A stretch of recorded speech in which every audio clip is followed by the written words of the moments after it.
B, Irulau. Watch your back, the trench is gonna get you. Watch your back, the trench is gonna get you. Watch your back, Oh, there's a giant here. It's a coming from the India. Gotta wash those red hands. It's the crimes of the Badlands. It's the crimes of the Badlands. Hi, Dougal. Hello, Julie. Long time no see. I know. It's been a couple weeks, hasn't We it? have been a couple of weeks without recording. Yeah. Have you been? I've been good. Just chilling. Yeah. Yeah. We had a little holiday. Yeah, you went to the neighboring province. Yes, OMG. I went to Guipúzcoa. Wow. It was beautiful. I feel exotic. It rained a lot. Like, it was probably raining a lot here. I think so. I think so. Yeah. And then into France. Went into France. País Basco, France. Oh, you mean the northern Basque Country? The northern Basque Country, How yes. cute. were they northern? Went to San Juan de Luz, right? Yeah. Cute. What a cute little town. I mean, I've been there, but it was a long time ago. Like, probably 20 years ago. Yeah, I know, right? It was a long time ago. Almost 20 years ago that I was there. Anyway, this is the Crimes of the Basque Lands. Welcome, everybody. Yes, You guys know this thanks is the for True tuning Crime in. Podcast. We expect this podcast to be #MomSafe. Oh, yes. Yes. So not too many gory details for everybody listening. There's a little gore, A little gore. but it's mom safe for It's sure. pretty mom safe. This one, yeah. We'll go cover your ears, moms. No, not this one. Sounds cool. But anyway, it's Crimes of the Basque Lands, and it's a true crime podcast. Yep. Be prepared And for it's crimes. covering crimes that are in the Basque Country or around the world. where there Connected to are- the Basque Country somehow with Yeah. any tenuous link. That's right. This week we're drinking. We talk about our drinks as... I'm having a wine that I'm trying for the first time. It's, let me see. Bine Basque is the name. Bine Basque, yes. And the grape was, what was it called? Oh, it's very cute. Ondarribi Suri. That is Ondarribi Suri. So Ondarribia is a town on the coast, yeah. and Suri means white. So the white or Ondarribi grape is what it's made of, and the wine comes from the city of Sarauts. Yeah. That's Guipúzcoa, right? Uh-huh. And we were saying it's pretty acidic, right? Yeah, I mean, it reminded me a lot of Sidra. Cider, yeah. The local cider. Yeah. It's quite fruity. Yeah, it tastes like apple to me. I think right now it's gained a lot from when we poured it immediately because it was a bit colder. Maybe it had to breathe. I don't know. I'm liking it more. But again, very acidic, very fresh. A summer wine, I would say. Yeah. Always. All right, so like as Douglas was saying, this week we have a mom-safe episode, okay? There's no murder, Oh, right. but it does have a bit of gore, but it's definitely mom-safe. And in fact, I bet my mom remembers this story. Oh, yeah. Yeah, Ooh. so it's something that was in the news, and I'm sure right. she remembers it, yeah. I was already living here when this happened, and I just moved here. So I didn't get all the news bombardment. Right. I didn't hear about it, really. Right. I didn't hear a lot about it. I think I'd heard of it, but in passing, but I hadn't, because I guess in the States, because this is from the States, another story from the States. But, I was here, so I wasn't very, in tune to what was happening in the States. I was, starting out over here. It happens. Yeah, We and it move was along a kind of, bit. I was it was still those last few years when it wasn't, you didn't have, there was no smartphones yet, right? So you weren't always inundated with things that were happening in the U.S. everywhere. Or everywhere. Or everywhere, yeah. So unless you really seeked it out, Yeah. and went on to a computer. I didn't even have a computer when I moved here. I didn't have Yeah. a laptop or anything. Yeah. So, that tells you how old I am. But whatever. Tell me about it. Well, time goes by. It does. So, it doesn't stop. This is the changes. So that's kind of funny. I was thinking about that. I didn't really even have I had one of those really like Nokia phones. It was, Little brick I didn't phones. even have a laptop at the time. Isn't it Wasn't crazy? even using a computer very often. You'd call up your family. I'd call my family on the Did phone. you use one of these cards? I used to use a calling card, yeah. Yeah. And I'd go to a Gave us great payphone. discounts. Yeah, I'd have to leave my flat to go to public to phone. make a phone call to my mom. I mean, my ones by the time I came to live here, I had been using a little card that you'd buy, and I would just call an 0800 number, and that would be free. And then from inside the 0800 number, I'd call my mom. Right, you'd have to call in. Yep, exactly. You'd have But to I- call the 800 number and then... But if it was a landline, I could do it from home. I didn't have a landline. I didn't at have a that landline, point. yeah. Where I was living in a shitty apartment, you know, Yeah. like, that didn't have didn't have anything. It was fucking cheap and then... Yeah, I live with my boyfriend already because we already... I moved here. My boyfriend was already here. Yeah. So, he had a landline. Yeah. Isn't that nice? The advantages. Right. Boyfriends. The sources for this story. There was a few, like, I can't mention all of them, but like the main ones were like the SF Gate, which is San Francisco. SF Gate, New York Times, NBC News, CBS News, Time Magazine, and of course Wikipedia. Yes. Trusty Wikipedia, and a podcast that I listen to a lot. It like inspired me to Give him a shout out. Yeah, so it's Once Upon a Crime. That's a good The name. host is Esther Ludlow Sanchez, and she does a really good job. So, and she's also very like generous about giving other podcasts. That's like, nice. like a platform if they to promote their other podcasts and stuff. So That's she's really really cool. sweet. Yeah. Happier listeners. So she inspired me for this story. I was like, oh, I could tell that story on ours. So our Bass connection. What's our Bass connection? What do you think it might be, Douglas? I'm What going to could guess it it's a be? surname. You're right. It's Ayala. Oh, how sweet. Ayala is the surname, and it's spelled Ayala. Mm-hmm.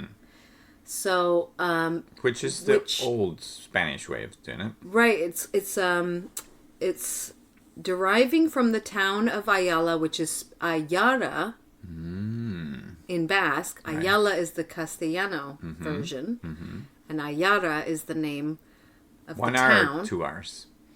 It's Aiara. Okay, 1 R. Okay. Yeah, and it's in Alava. So there you go. Nice. That's Interesting. the origin, yeah. So, and then Ayala here is a pretty popular girl's name. It is. Yeah. Super popular. In fact, we have Ayala friends, friends. students, lots of people I know named Ayala. And that's spelled Aiala, right? Ayala. Yep, you got it. Yeah. So that's the first name spelling. Yeah. So yeah, there we go. So a place name, place name connection. Want to hear my one sentence synopsis? Go for it, this? babes. Okay. Although chili isn't considered a finger food, one woman found just the opposite to be true. Oh my gosh, this is too many layers to be That's not my very interested. I'm more scared now, but let's go for it. So our story takes place in San Jose, California. Ooh. This is a city that's like across the bay from San Francisco. So it's Okay. considered the Bay Area, Yeah, right? just south of it, isn't it? I have no idea if it's north, south. I think it is. So, on March 22nd, 2005, 39-year-old Ana Ayala entered the Wendy's restaurant on Monterey Road along with her husband, Jamie Plasencia. Now, his name is spelled Gamie, but perhaps if they were Latinx or Mexican American or whatever, maybe he went by Jaime. So I'm not really sure if it's Jaime or Jamie. Sure. So the couple lived in Las Vegas, but they were visiting the area to see his family. So they were from there, but they had moved to Vegas and they were back for a visit to visit his family. Nice. So their jaunt to the restaurant included his parents and his two brothers. The group sat down to eat at 2 separate tables. Have you ever been to Wendy's? Do you know the franchise, the chain? It's I a have fast food heard chain. about it, but I have never been. It's like the mascot. What do you call the, like, you know, Ronald McDonald the is the symbol clown. of Ronald. them. Yeah, I don't know if it's a mascot, but What sure. would you call it? Like, and Wendy's is the girl that's the redhead with the little braids that kind of go up in a Oh flip. yes, I have seen that. Yeah. Yeah. So that's Wendy's. Mm. So Anna sat with her mother-in-law and one of her brother-in-laws, and her husband sat at another table with his dad and his other brother. Anna ordered a chili for herself, and chili. Should I explain what chili is? I'm supposing a chili Americans con would know carne. what this is. Chili con carne. Yeah, a lot of it is chili con carne, but I usually make vegetarian with beans only. Interesting. Love chili. Love it. It's basically like a bean stew, and you can add meat, any kind of meat, essentially. And it's kind of spicy. There's different levels of spicy. Best All right, voice. so Anna had ordered a chili for herself, okay? And after a few bites, she bit into something she would later describe as crunchy. Oh my gosh. and spat it out. No. Okay.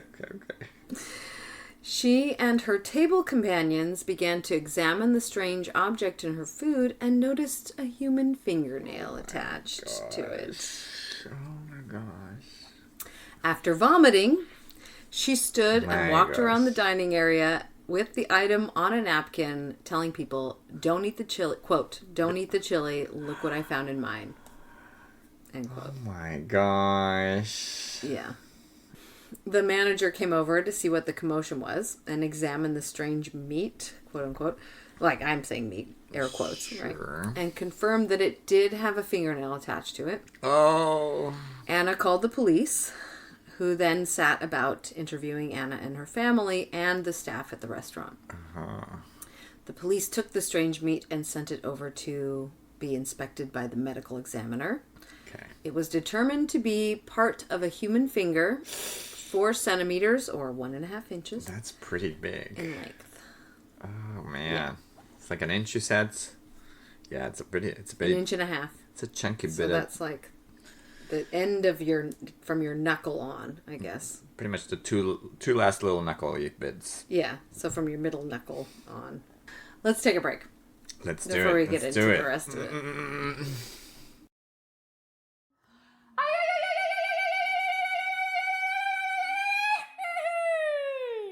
We're back. We're back.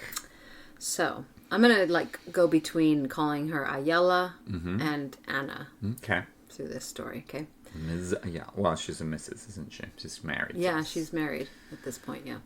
So Ayala and her husband, Anna and her husband Jamie or Jaime, they returned to their home in Las Vegas and promptly hired an attorney, as you would. I mean, this is America after all. That's right. It's a very litigious country. Famously. You're like, Wendy's Corporation, we're coming for you. I know, right? Yeah. Well, I mean, clearly getting away with shit.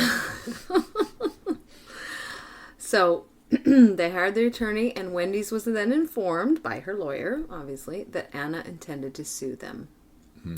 As she should. Come on. Yeah. Okay, so when news broke about this disgusting discovery, Anna granted interviews to anyone and everyone who asked, and basically wouldn't shut up about her terrible experience. I mean, I would too. She described the episode as, quote, sick and disgusting, and claimed to be suffering from a lack of sleep and appetite and emotional distress. I mean, I would. Yeah. I think I could ever eat a chili again. Right? Right? That would put me off. And I love chili. I make chili at least once a year in the winter with cornbread. You have to have chili with cornbread. I never heard That's about the accompaniment. that. What? Interesting. All right, I'm going to make some this winter, and I'm going to invite you over for some chili and cornbread because it's Sounds the fun. bomb. It's the bomb. Sounds fun.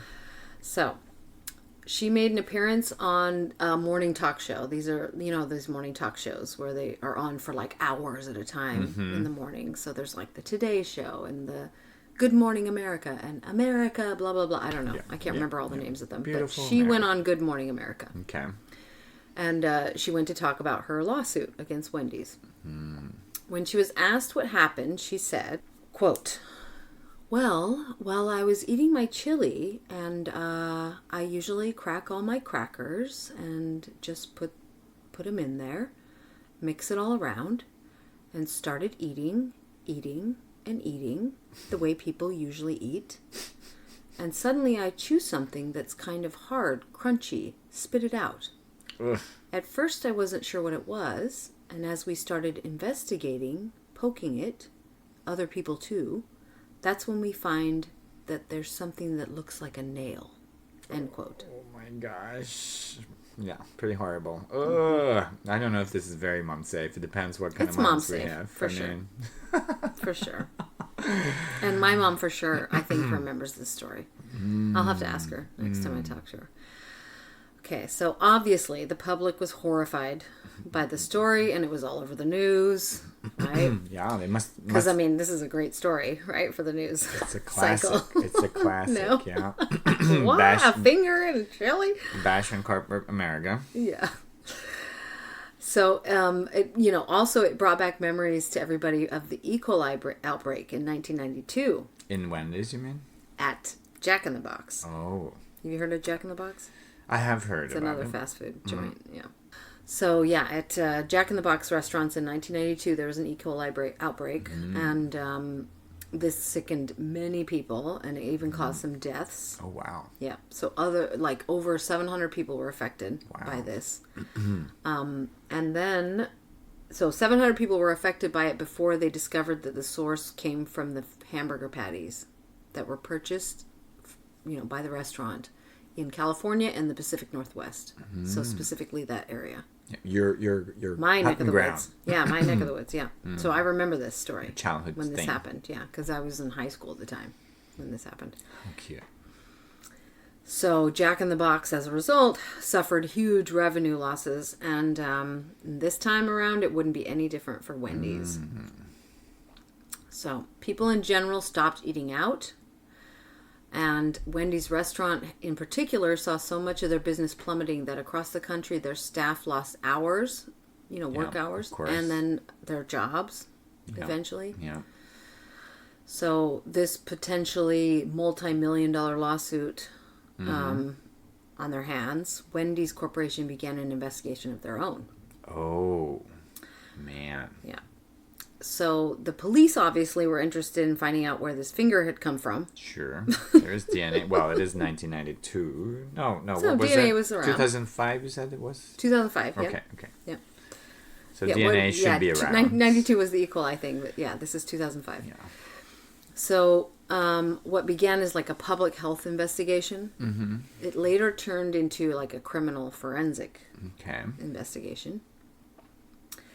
For their part, Wendy's had hired their own team of private investigators and forensic experts to test and verify the integrity of their food supply and processing to counter Ayala's claim.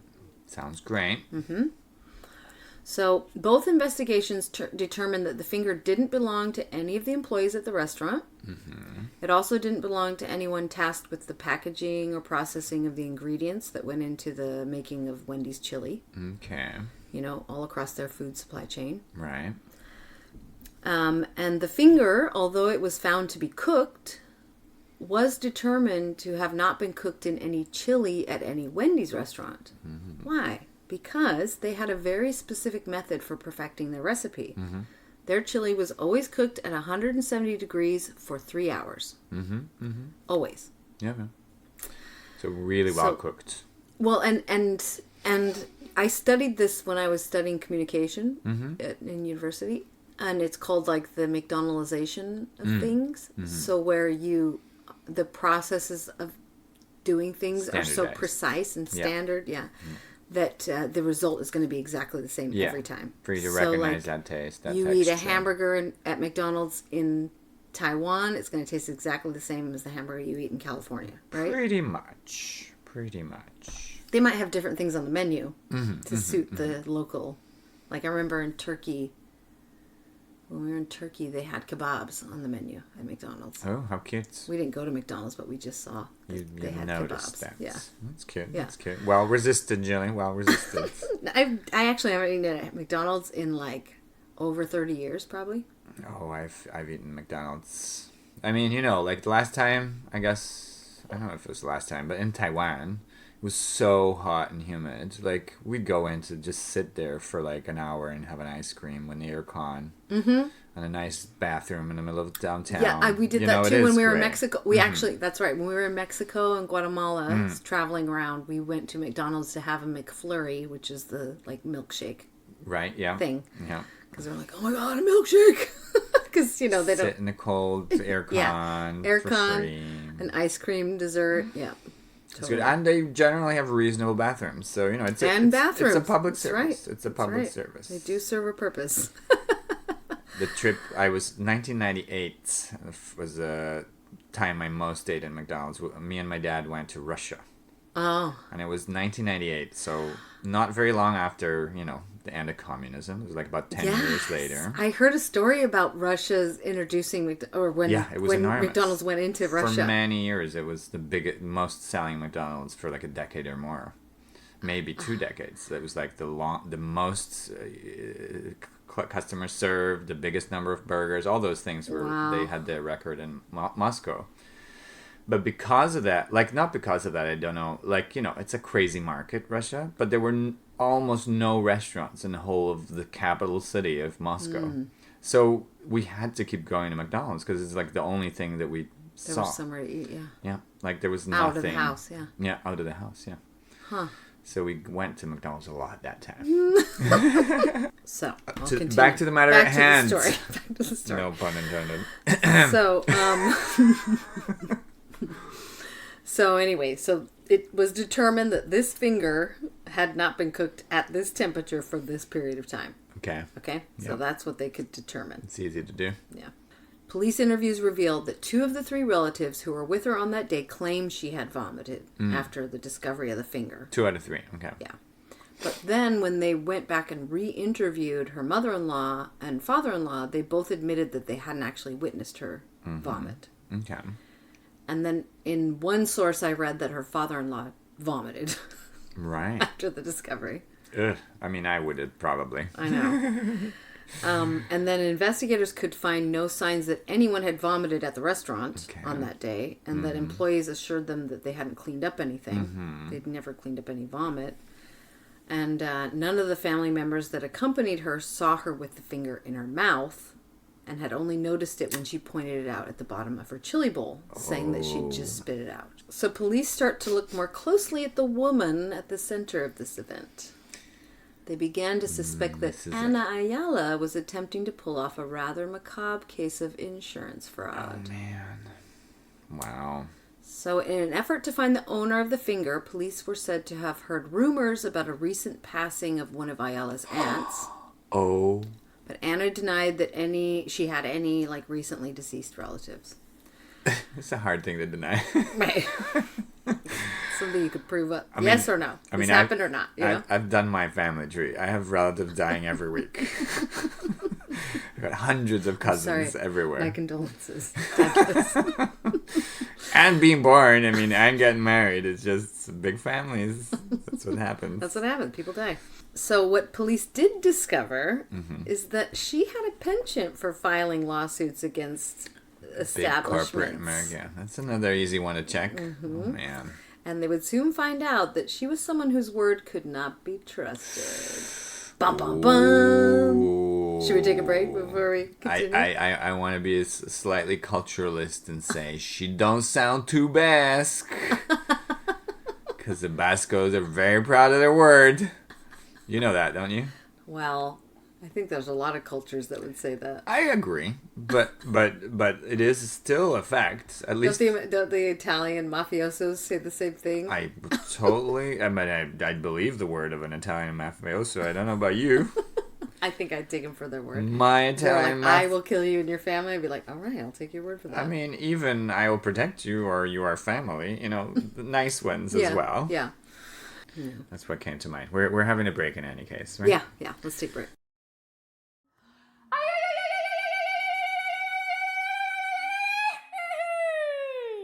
We're back. Yep. Okay, so a look into her past revealed that several civil claims involving both herself or her children 13 in total, Wow. had occurred in both California and Nevada. Okay. Okay? So here's her history. Oh, wow. A little bit of it. It's Sure, not all of it. sure, I'm no. not going to name 13.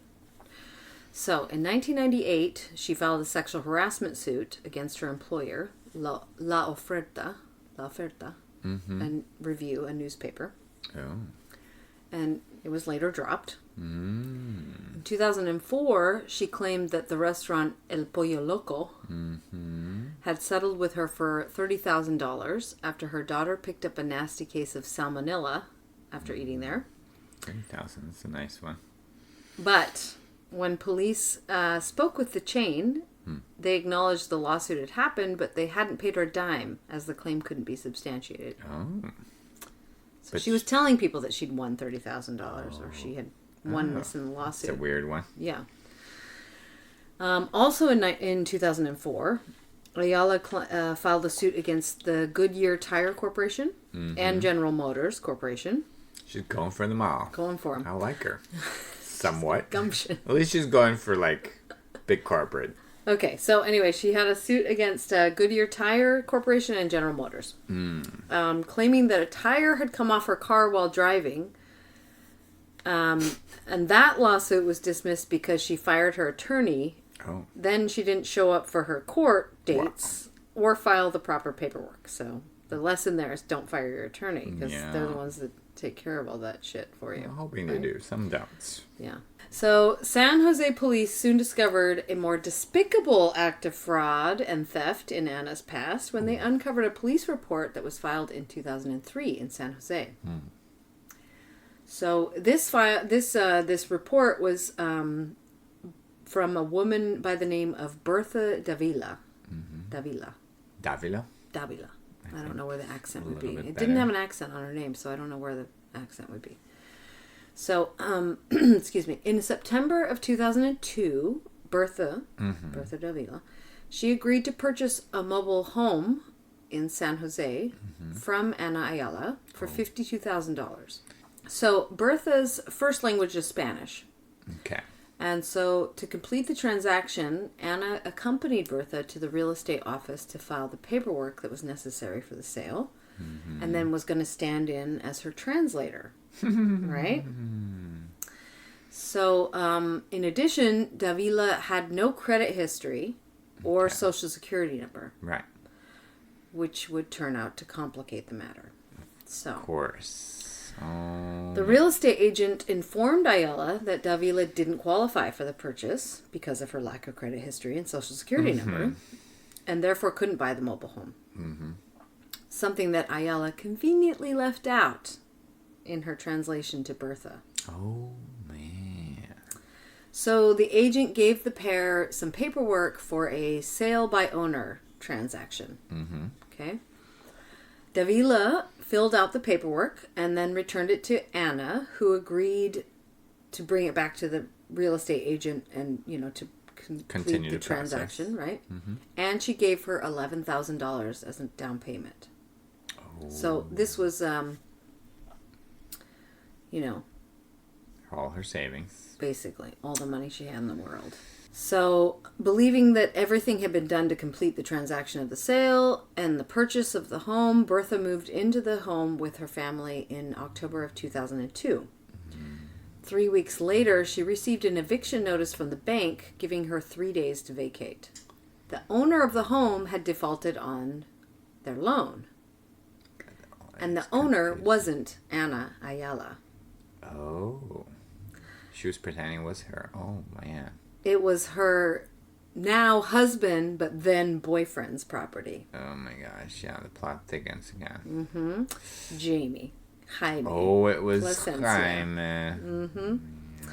So Bertha had no choice but to leave the house and was now broke, like having given Anna everything she had in the world, right? Fucking hell.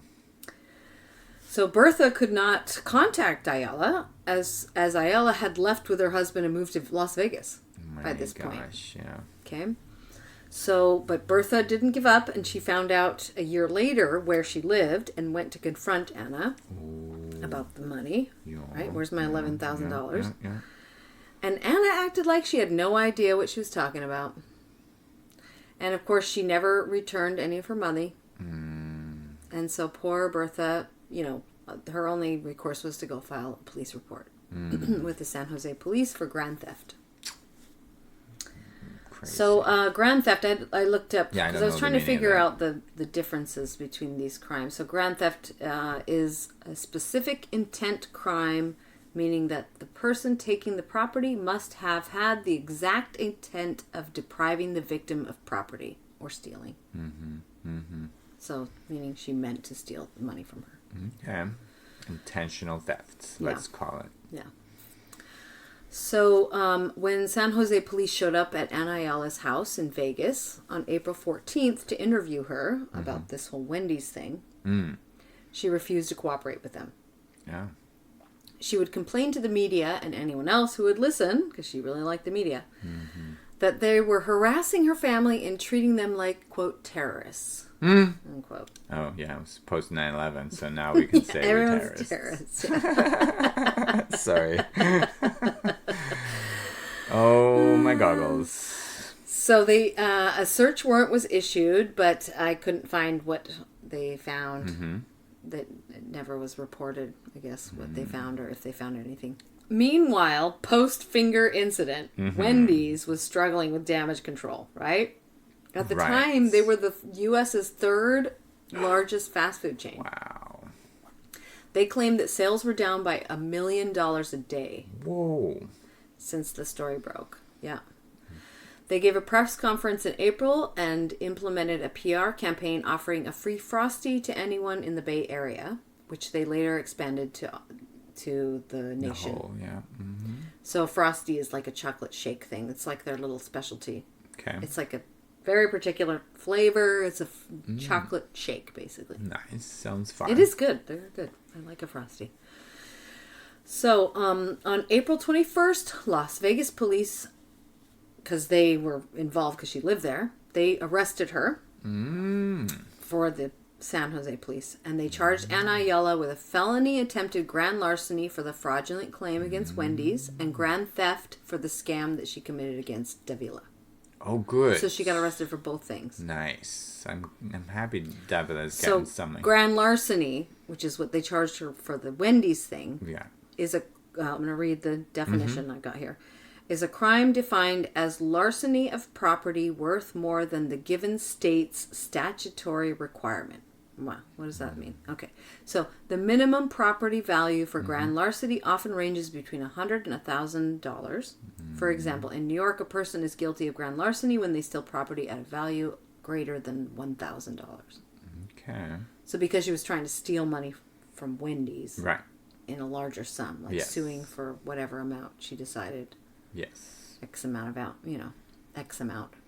I mean, It was grand larceny. the 11,000 sounds like also over that amount. Yeah. I still But she don't was know. charged with grand theft for that one, meaning that she intended to steal the money. But she let's say she. Oh, okay. So the Right, one I guess is that she was the intended, difference. And one then she grand managed. larceny is more like the amount, the money amount. It has more to do with like the value of what was stolen.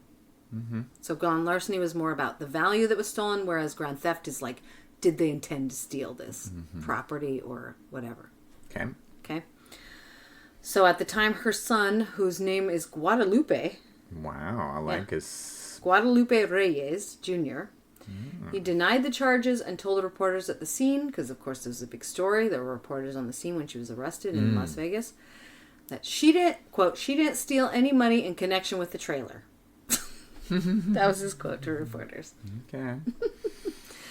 So she was being held in, I think she was extradited at this point back to California, because that's where her trial and everything took place. Interesting. Because it was all took place in California. Okay. So they took her from Vegas to California. Interesting. So while in jail, she was held on a $500,000 bail, which is $500,000. Good chunk. Her husband, Placencia, or Jaime, or Jamie, he was also charged, but according to one source, according to one source, this is something I found, but I couldn't substantiate it, but it was from the New York Times. Right. Well. So you'd think Yeah. I mean. they'd have good fact checkers. But this is weird, because this is why I'm doubting this Report. claim is that he was already in custody for being in arrears for child support. Right. Right? I mean, he could have had another kid with somebody else. Right, but to $400,000. Like, That's a lot of money. that is a lot of money, It could be like 5 kids, though, I guess. for like 10 years. Could be. That's I true. mean, Could be you have children all over the place. Tons of That's children. true. Anyway, so that's... Jamie.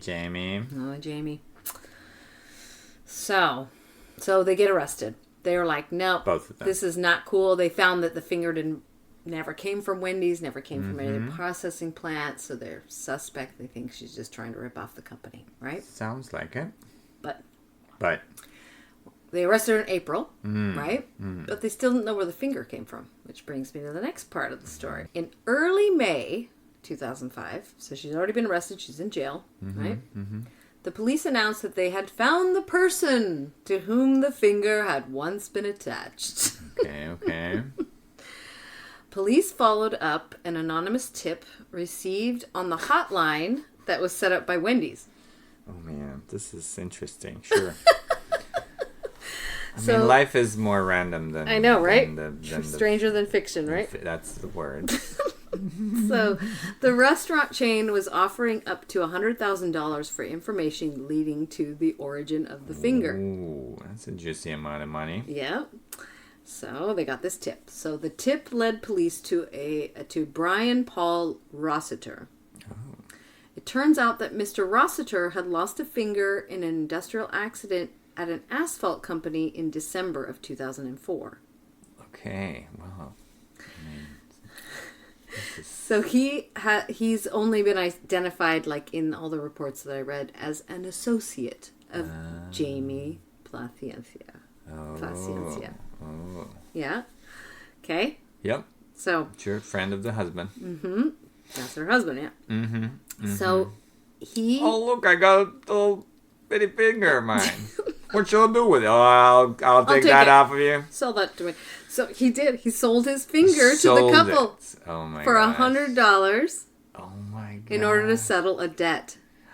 And in one account, I read that the debt was only like a $50 debt.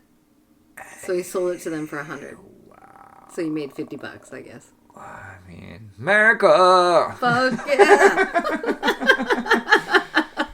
Land of opportunity. You Yeah. lose a finger, you get $100. Sell it, mark it it. up, sell it Sell- on, mark it up, sell it I on. don't know. I thought that was worth way more than 100. Lost out. So DNA testing verified that it did belong to Rossiter, and the anonymous tip came from Himself. Yep. Oh my god. He's the one that called it in.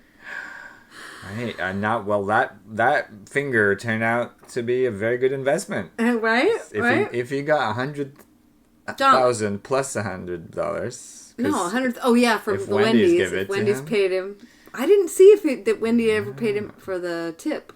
Man, if I they- didn't see that. if It they never was in didn't- any of the news reports. I mean, it's dodgy that anybody else announces it, but if it's the person who lost his finger, you would have Yeah. thought he'd get the money because there's no way out of it. It's like, hey, the DNA was right. you wouldn't have known You otherwise. discovered who You it wouldn't have is. known. Yeah. Right? There's Yeah. no way you would find out. And he didn't do anything against Wendy's. Yeah. So Yeah, exactly. So police I hope he actually got- that's the next, like police couldn't verify if he was in on the scam. Right. Also. Right? So Right. They, like if he planned to cash in on the settlement, they would get Probably not, let's be honest. Wendy's. But maybe. maybe. Maybe. Not after he turned himself into Wendy's. Right? So Yeah. why give yourself up, right? Unless you thought it was more of a sure thing. Yeah. But this is after But she by got the time, arrested. yeah, by the time they were Right? arrested, he's She like, got arrested this is and not then- going to work. Yeah, they're May not as going to well- get any money out of yeah, Wendy's, so may as maybe well I'll get- try to get this $100,000 from Wendy's. So he just turned on their previous associates. Yes. Gosh, there's layers here. So, on September 9th, 2005, in San Jose, California, Ayala and Plasencia, they pled guilty to conspiring to file a false claim and attempted grand theft, with damages suffered by Wendy's in just the Bay Area exceeding $2.5 million. Yeah. they pled guilty. So at sentencing on January 18th, so this is in 2006 now, Ayala received 9 years in state prison, and Plasencia got 12 years and 4 months. So I don't know why he got so much time.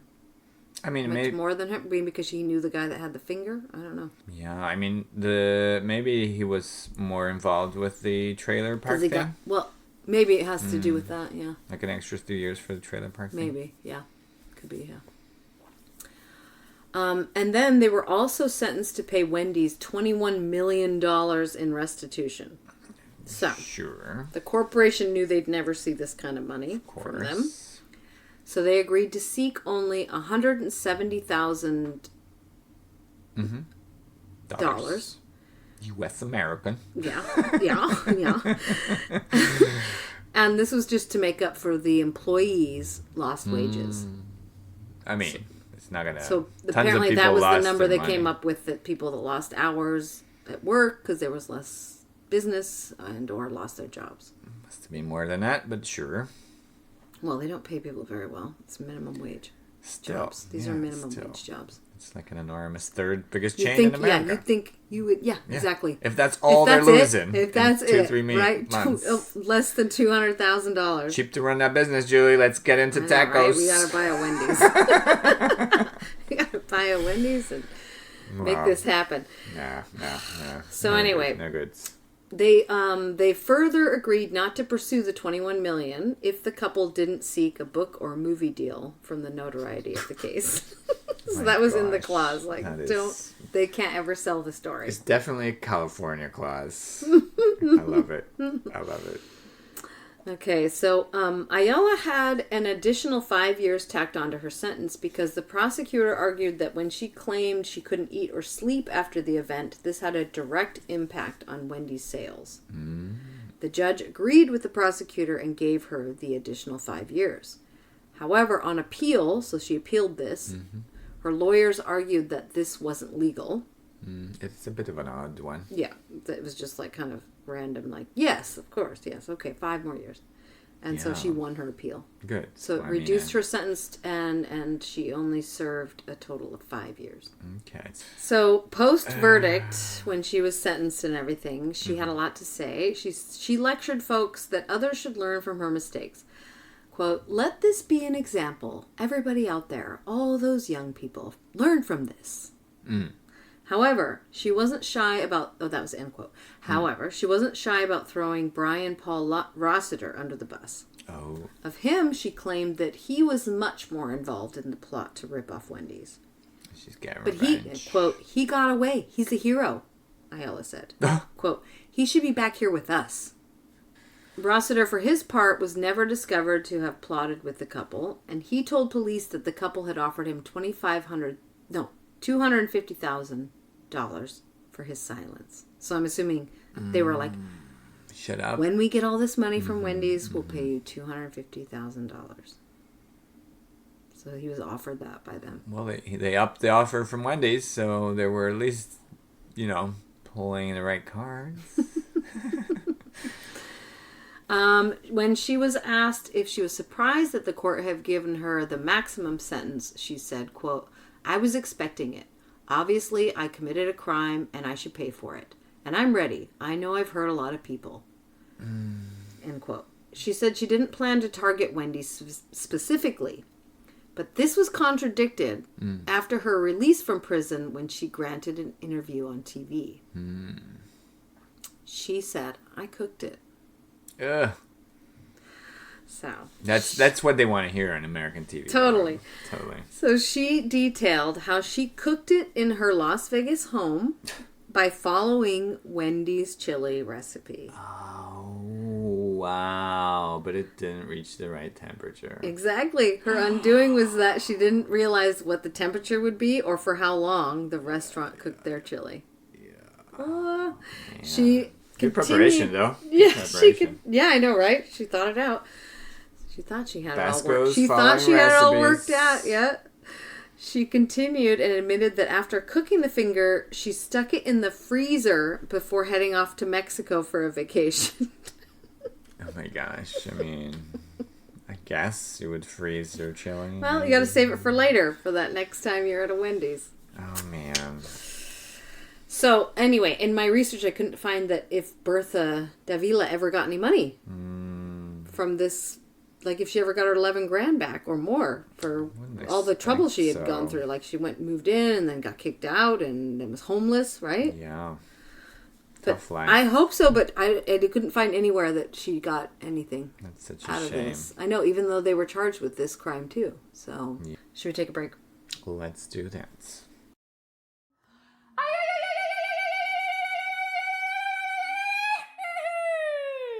Okay, we're back. We're back. Anna did not stay out of the news post-release from prison. Yeah, she's already given one interview. So, remember her son who defended her to the reporters? Guadalupe. Yes, that's My right. favorite, probably first name in the whole episode I know, series right? so Guadalupe, far. which is like a virgin saint, like in Mexico, right? In a Virgin number of Guadalupe. places. I I'm know there's I'm one sure. in Mexico. But I always see it more in Mexican For sure. culture. Well, you have Mexican heritage, so. But So, I'm sure I've seen other Guadalupes. so this is what happened, okay? So, I want to name in my son 2013, Guadalupe. Guadalupe Reyes Jr. Oh, he's learned some tricks from mom and dad. Did I already say he shot himself in the ankle? What? No. Oh, okay. My gosh. So in 2013, he shot himself in the ankle. Shot himself. Let's hope this is on purpose. It later It wasn't on transpired. purpose. It was an accident. It was an accident.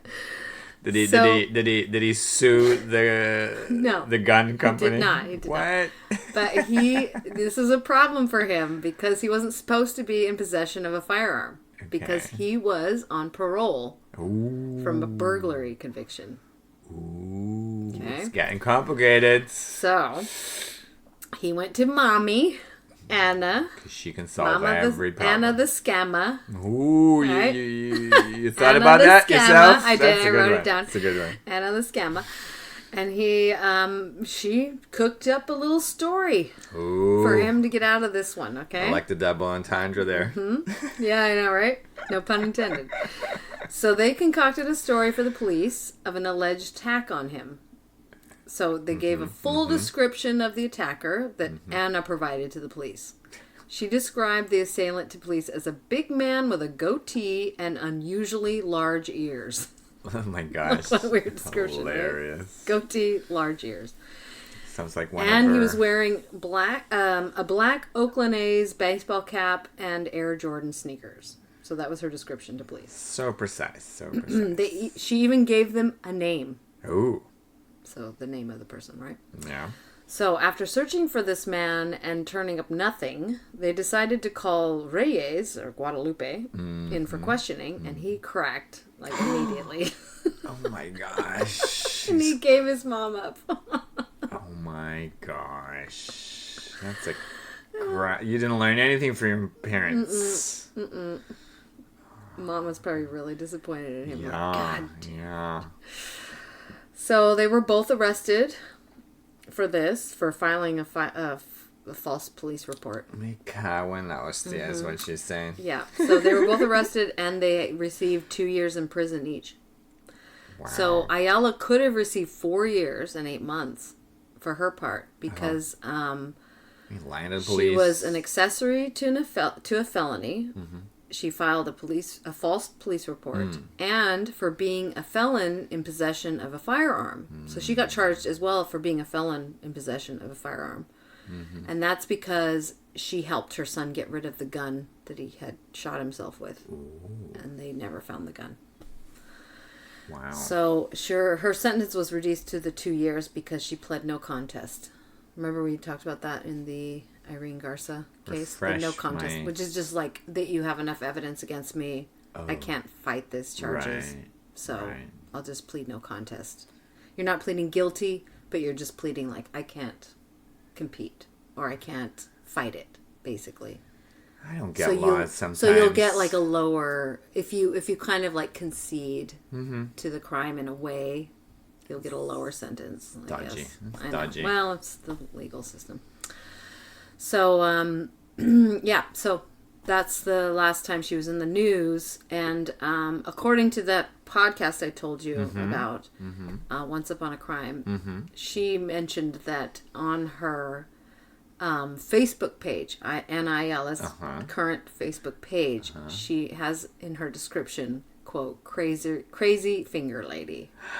As like a descriptor. Oh my gosh. Only in America, I tried to look for it, Yeah. but there's too many NILs out there, I guess.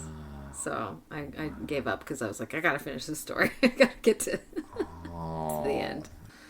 So I wanted to finish this story about an article I found on NPR.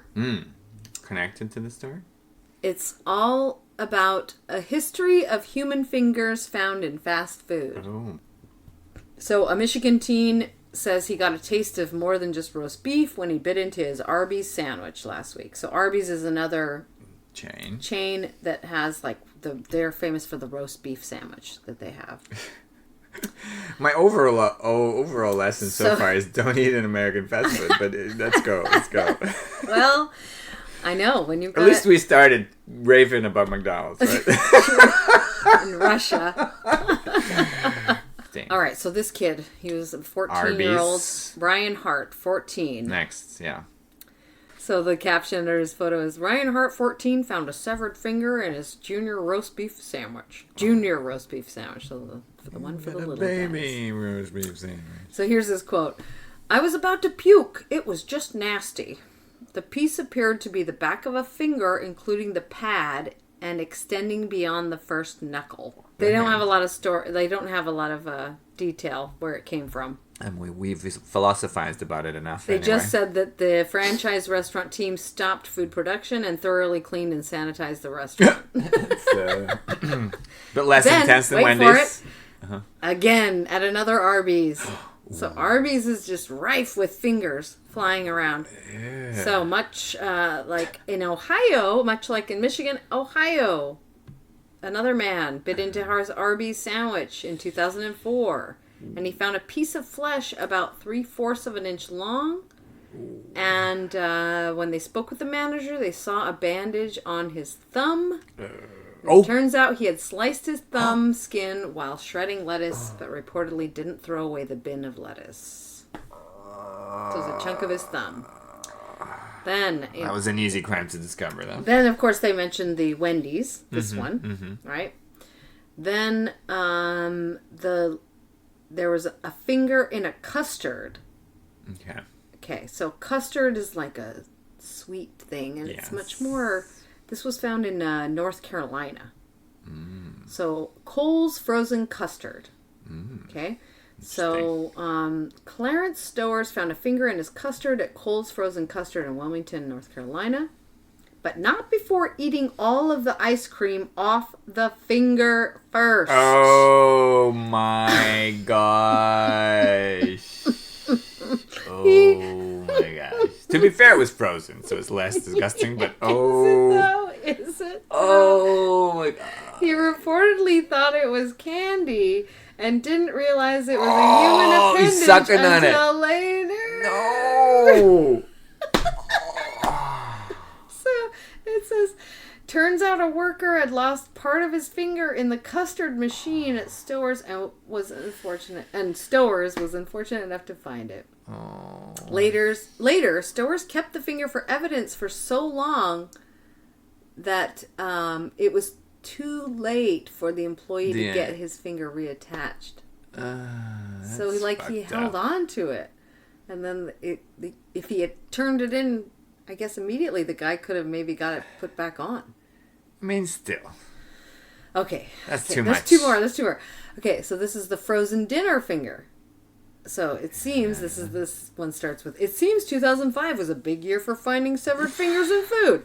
So a California inmate, Felipe Rocha, was eating dinner in March 2005. Russia, yes. Or Russia.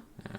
He's eating in March of 2005 when he chewed a crunchy object in his cornbread. I mentioned cornbread earlier. We did. Look at these circles. He discovered a fingertip.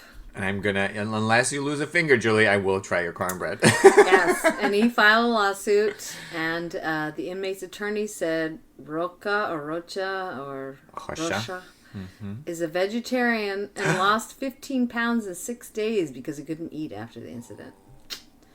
And then the last prison. one. I tend This to is the believe last him. one, okay? So in 2006 in Indiana, a diner found a finger on his TGI Fridays burger after a restaurant employee accidentally cut it in the kitchen. These people. The manager didn't even know what had happened until he got to the hospital. So he cut it and then put it in a burger, and then the manager was not informed, sounds like. Yeah. Anyway. So there you go, a brief history of finger food. I mean... So, Dougal, do you have a mini crime time for us tonight? I do. I mean, crimes are crimes, and it's mini. So here's an example of a mini crime sad. time that you can send in to us. Yeah.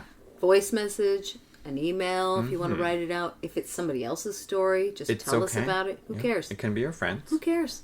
Please make it real. You don't have to name anybody. No, it's all good. Just any crime. Yeah. And it's like what youth consider a crime. It's Yeah. not necessarily like legally a crime. Yeah, although this one could be.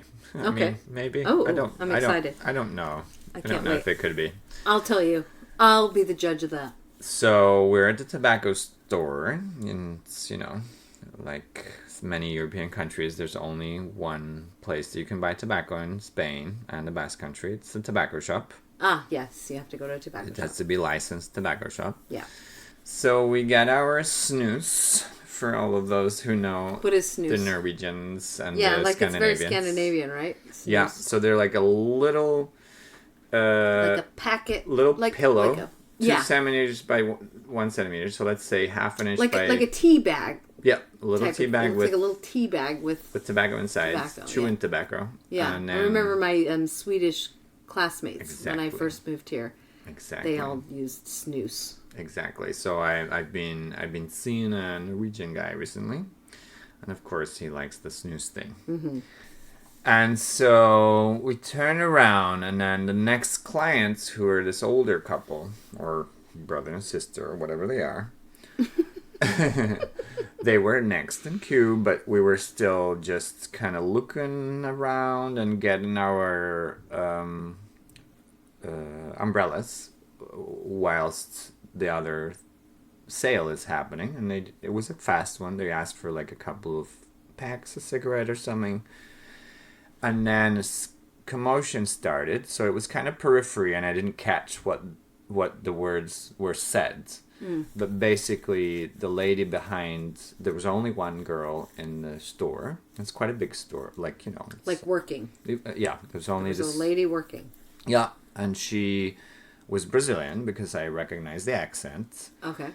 And let's say she had broken Castilian, so it sounded very Portuguese, like Or just obviously not from here. Accent. Exactly. Yeah. So Mr. Old Guy who bought the tobacco, Here we go. let's say not very much under his breath, complained about her accent. Something like, I have to stand these fucking foreigners serving me. I don't know what the fuck they're saying, or something like that, that extent. I didn't hear what he said, but she was like, excuse me, you have been doing this every time you come here.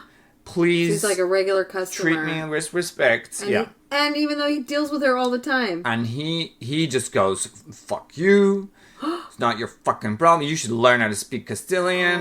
Oh, no. I know. And then the other lady, who I don't know if it was his sister, starts protecting him. Kind of going like, leave him alone. It's not your freaking problem. Like totally like going for swear words immediately. Oh, And the girl started crying. Literally, it was very like, and then the guy I'm with starts like, what the fuck's happening? And I translate the basic situation, and this old couple already left. So I'm like, please wait here. I'm going to go back in and say hi to the girl. Yeah. And so I went back in. Did you go talk to her in Portuguese? I did. I tried, but she didn't realize. She was so nervous. She just continued speaking in Castilian. Oh. So I switched back to Castilian. Okay. Just not to confuse her, but I'm like, don't worry, honey, this happens to me all the time. Look, that but this word is for unacceptable. a racist. I think whoever your boss is, you should definitely talk to him and stop serving this person. Yeah. And she goes, yeah, because my boss is my stepmom. or not stepmom, sorry, mother-in-law. Sorry, mother-in-law. Mother-in-law. So she goes, no, my step. So it's her husband that owns basically pretty much. her it's a family business. Yeah. So she goes, yeah, no, actually, I have mentioned it to my. That's fucked up. But she goes, but you know, you could see from the way she was saying that she didn't ever say, I don't want to serve him anymore. She just told them about it, and I'm like, yeah, I think they're going to support you if you just don't serve them, because that was not called Fuck for. that guy. And she kind of was like, yeah, no, you're right, I think. Fuck that guy. Yeah, 100% fuck Go buy your that guy. goddamn tobacco. Because it was, and especially it was one of those times where most of the tobacco shops were open, but not them. You know, they were one of the few that were open. Exactly. So I'm like, you're gonna fuck him if you don't serve him next time. Totally. And you need to know. He'll be shit out of And she luck. was like, no, you're right. Yes. Because like on Sundays when he's trying to get a pack of cigarettes. Exactly. Fuck that dickhead. Because So everything will be closed on a Sunday. yeah. So you know, and so she kind of calmed down. That is and maddening, man. That is super isn't it maddening. horrible? Yeah. It's horrible. Fuck. So I hate that. what's your verdict? Is it a real crime? It's more than many, I think. But it is like it's. That's a hate crime. It's probably some kind of I don't know. I think it's a hate crime. Yeah, it is. I mean, he wasn't not like trying nice. to. I mean, hate Yeah. crime. I don't know if it would legally It's meet the racist. standard of a It's hate crime, but xenophobia. it's totally That's fucked up, and it should be called out in society as much as possible. I think so. Yeah. Well, cheers, everybody. Cheers, Be responsible. yes. Write to Bling, us. bling. Send us your mini crime times via, or send us any emails you want to send us. Ask us questions, Crimes or of Basklands at just tell us if anything gmail.com. you want to tell us on Gmail. Wait, crimesofthebasklands@gmail.com. That's it. We have an Instagram account, and we have a website. We do. With the little titty bitties, everything coming We're together. probably going to try Itty to bitties, work titty on our bitties, website a little more this coming year, 2024. We'll probably try to up some of our game. Hopes and projects. Hopes and projects. Wish us luck. Wish us luck. Hopes and dreams. So, thank you for listening, and we bid you agur. Crimes of the Basklands is written and produced by Douglas D. Carvalho. Julie Garcia. I'm Megan Dooley. The sound and editing for each episode by Douglas D. Carvalho. I'm Megan Dooley. Theme song written by Douglas D. Carvalho. Julie Garcia. I'm Megan Dooley. Sung by the choir with no name and produced by Tom Squires. Podcast art by Distinct Signal. Follow us on Instagram and Facebook at Crimes of the Basklands, and contact us at crimesofthebasklands@gmail.com with story ideas worldwide which have a connection to the Basque Country, or any rave reviews. If you like our podcast, please subscribe, like, rate, and review wherever you get your podcasts. Until next time, Agur.